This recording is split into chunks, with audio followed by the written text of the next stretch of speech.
vous avez estimé que 75 000 francs, ce n'était pas suffisant. Alors, dans votre programme, comment est-ce que vous allez le revaloriser? À combien est-ce que vous l'estimez à peu près? Ça doit être évalué. Moi, je regarde dans nos entreprises, tout le monde est payé au-dessus de 75 000.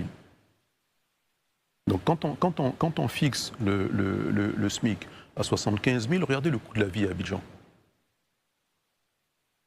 Quand vous avez parlé tout à l'heure des salaires des instituteurs, bon. Selon là où il enseigne, c'est très bien.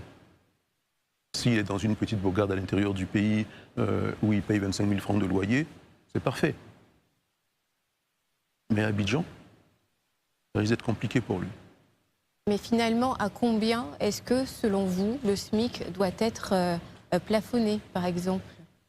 Non, on ne le plafonne pas, justement. On ne le plafonne pas. L'heure de travail doit être fixée régulièrement. C'est ça une économie moderne. C'est-à-dire, exemple? C'est-à-dire que si vous êtes aux États-Unis, on va vous dire, OK, c'est 7 $, 10 $, 12 $ de l'heure de travail. C'est comme ça que ça fonctionne. Et il y a un marché. La spéculation. Oui, on peut dire que c'est de la spéculation. Et ça peut être différent. Vous avez, dans le monde agricole, dans le monde industriel, c'est différent.